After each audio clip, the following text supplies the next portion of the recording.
Hey, welcome to American Top Team Whitestone. I'm Coach Charlie. I'm here with a fighter, Codie Payne. AKA Kayocodie Payne. Don't forget that, Charlie. Okay, I won't. Not pretty boy, knock more, right? You already know. Okay, great, Codie. So, how you liking it so far here at American Top Team Whitestone? It's been pretty awesome, you know. This is the team that I started with, so basically it's like coming back home to my family. Nice. that I haven't seen for a long time. So it's pretty awesome seeing the guys and hanging out and getting in some hardcore training. Well, it's definitely good to have you back. I know you've had a pretty successful kind of fighting career so far here as an amateur, really exciting fighter, and we're glad to have you on the mat. You've been a really good inspiration to a lot of our students here and our younger fighters. Any tips for some of our fighters today?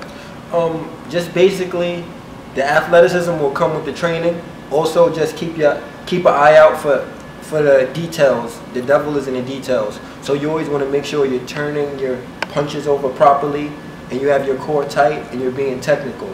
Everything else will come with time. Just focus on the details and the little things, and then everything else will fall into place. So what kind of things do you do by yourself as far as drilling to work on these details? Do you do a lot of shadow boxing? Yes, I shadow box a lot, and I try to be precise. So every time I shadow box, I make sure I'm turning my palm over and my shoulders protecting my face. I watch a lot of fights.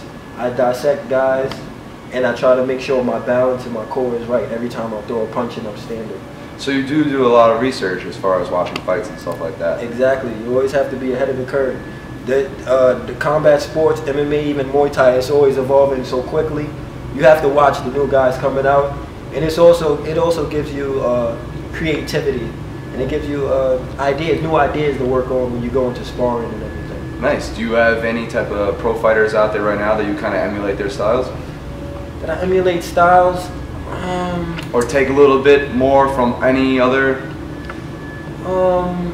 Pettis is one that I really take a lot from him. Nicky Holskin is another guy that I take a lot from. Of course, Wayne Barrett. He's a guy that really sort of paved the way for this new style that's coming out with a lot of footwork and a lot of hands and fleet of foot, you know. Yeah. Also, Nicky Holskin, Andy Risty, those kind of guys. Pettis definitely for MMA. Great. So I mean, you basically, I've seen you spar and you incorporate a lot of good footwork and American boxing into your Muay Thai. Are you feeling getting a lot of success with that? In regular traditional like Thai fights? Yeah, I think so. I have a lot of respect for Thai, but I come from a MMA base where everything was brought together at once. So my style is kind of awkward for guys to handle, but it's based on sound fundamentals. So it's not like I'm doing crazy things out there and I'm leaving myself open. I'm being technical, but I'm being creative at the same time, and I'm using different rhythm from other guys, so they have a hard time with that. I know it's kind of early, and we just kind of got word of it just recently, but you have a next fight coming up. When is that? April 10th, Victory Combat Sports. Great. It's gonna be a good one. And who are you fighting in that bout? Stony Morales. Stony Morales. He's been around for a pretty long time. Should be a good fight for you. It definitely will. I feel like this guy has a good reputation in the Muay Thai community. I'm only 5-1. I have 6 Muay Thai fights. So this is an awesome fight for me. And I feel like I'm gonna put a show on for the fans out there, and I'm gonna show them what Kayocodie's made of. Well, I mean, in your last victory fight, you did definitely put on a show, and even the commentators in it were talking about your fancy style. Is that something you're really comfortable with, or was that something that you just kind of threw in there? The last fight was at Madison Square Garden, so I know I wanted to leave the fans and everyone remembering my performance. I always go for the knockout and I always fight aggressively, but I also like to put on a performance and be creative and let my creativity show, because we are martial artists at the end of the day. So our personalities bleed out every time we fight. I know you want to say my name in there. I got you. Definitely. But so now we know where you are right now. How did you get started in martial arts? What was like the launch pad for you? I actually was working at Abercrombie & Fitch with one of my friends. He was going to American Top Team in Franklin Square. So Abercrombie & Fitch? Were you like a salesperson there? I was a model. You were a model there. Oh. Yeah. So I thought you could only be, either good looking and don't fight, or fight and be ugly. Oh no, baby. All right. All of the above. But I digress. So I had a friend, Adrian. He was going to American Top Team, and he told me that they had a 30-day free trial. Yeah. So I went down there to try it out, and I met Nate. And he put me on the sponsorship program, and I was training and working at the gym and everything. Nice. And eventually I got my first smoker, and then I had my first fight, and then things just started to take off for me. That's awesome. And that was your first experience with martial arts? Yes. Was right here at American Top Team? Yep. And now you're 5-1 as an amateur? Excellent. Good work. So now, moving on from here, what is something you want to do in the future? I mean, I never like to look past a fight, you know, especially if they got one coming up. You want to focus on that. But do you have any long-term goals as far as combat sports? Long-term goal, honestly, I do a lot of Muay Thai now, but the long-term goal is definitely MMA and to get in the UFC. I don't like to speak about it so much, but that definitely is every mixed martial artist's dream, to get in the UFC. But if you train hard and you fight and you beat whoever's in front of you, before you know it, you're going to get there. So I always say, train hard, bust my ass, and then eventually I'll get to where I want to go. Now, do you have a particular technique that you like more than anything, but don't give away any trade secrets? Particular technique, I have two. Okay. It's pretty simple. The left jab is awesome. This is the best weapon God ever created. Oh, trust me, I know. I've had a couple of blackouts from that left jab. The left jab and the right leg.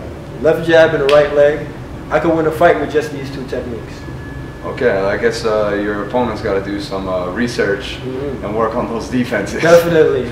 Okay, cool. And also, who is your favorite fighter right now in the UFC? My favorite fighter in the UFC? Currently. You know, I really didn't know, but Benson Henderson stole my heart the other day. He showed so much heart.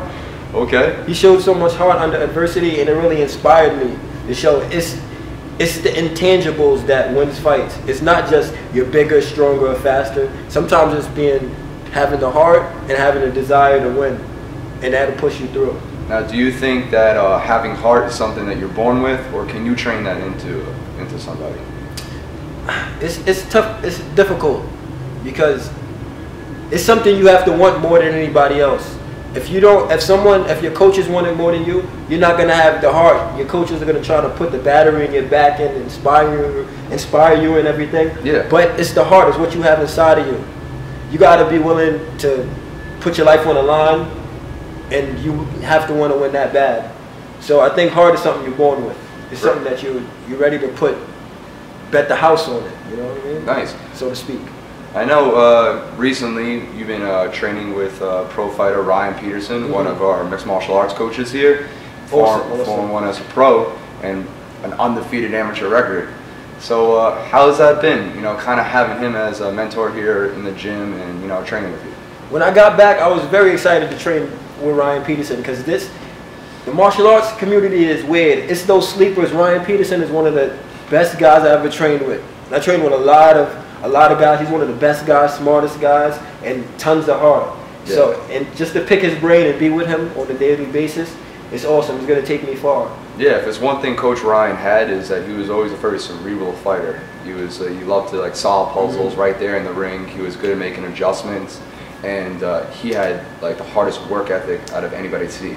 I see kind of all the same thing in you. I know when I see you sparring, when I see you fight, you're always constantly thinking, and you're always evolving in your fights, which I think is a really good quality that a lot of fighters, you know, need to possess. But, you know, not everybody has it, and I can definitely see it with you. And, you know, moving on from there, you know, any mixed martial arts in your future? Definitely. Great. I mean, we know you have a stand-up game. You have a ground game? To be continued. To be continued. Well, that's why you're here, right? See, yeah. You know, we got our wrestling program with our new wrestling coach, Rich Brown. We also have our black belt BJJ instructor, Carmine Zaki. You know, once you're done with this Thai fight, you know, you can move on, dabble in there, maybe do some tournaments, Naga, BJJS, stuff like that.